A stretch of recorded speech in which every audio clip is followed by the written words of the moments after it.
There are 3 reasons you don't live a fulfilled life, and one of them is you either don't know what you want or what a fulfilled life looks or feels like for you.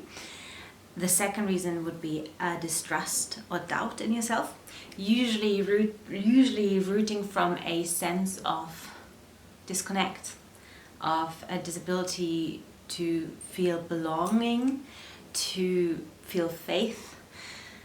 And then and here I'm talking about faith in nature and the elements, in Mother Goddess or in God, whatever deity or religion you believe in. But usually there's a lack of faith, even if you are following a religion and you're feeling only belonging if you follow the rules, so to say.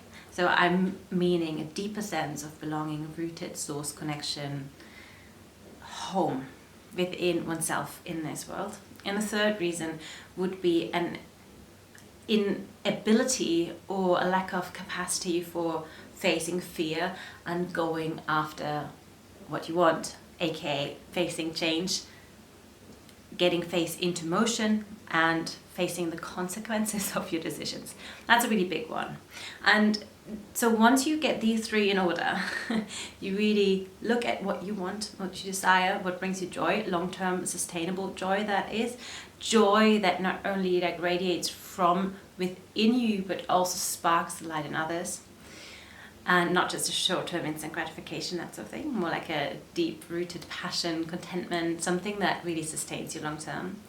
Then you want to look into deepening, developing your self-trust, your self-worth, and all these things, not in terms of you need to do more inner work and healing. Of course, always do the shadow work. I really do highly believe in that. But at the same time, stop yourself if you feel you're looping. That's actually also a part of not having the self-trust.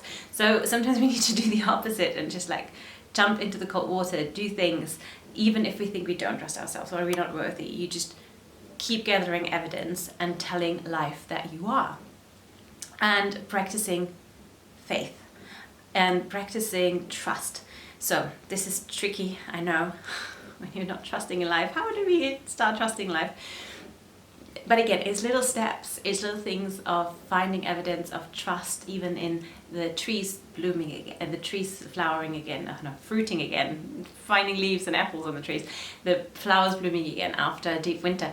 Evidence that life is always running in cycles and has your back. So you can also think about all these times that you didn't feel trust and worried about the worst case scenario, and still it ended up being amazing, or at least you didn't die, you're still here. So these little things, I've got loads of practices for you, obviously in the Substack and my courses.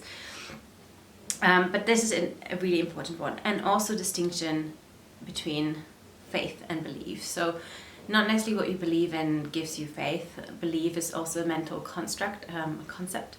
So what we want to return to is something that helps us fuel that trust. So even if we don't trust in a situation, in a certain circumstance, if we are connected to our true faith or something that at least stirs the resonance and frequency or energy of this, we start to relax again. And so hence why I talk about resonance, because faith, comes in different shapes and forms and textures for people, and different deities and structures. Often comes down to a core value, of course, as well, but really it expands, it connects, and it doesn't separate. It doesn't fight if it's right or wrong. It just is, and it helps you to come more into presence and to love and kindness with other people. And it's not about who's got the right answer. It's more so, this is what helps me. And then the third, again, building capacity to hold yourself through difficult times, difficult emotions, welcoming those emotions by your side, truly saying hey, fear, what you want to tell me? Hey, pain, what do you have to tell me? Hey, rejection, wow, clearly I'm very hurt by you. What can I do and hold myself in these moments? And again, fearing the consequences. Think about the consequences of your decision and what's the worst case scenario and then what's the best case scenario, and do it anyway, no matter what. So these are important parts, because I hear that a lot when people say, they think they know what they want, but actually they always tell me that they know what they don't want.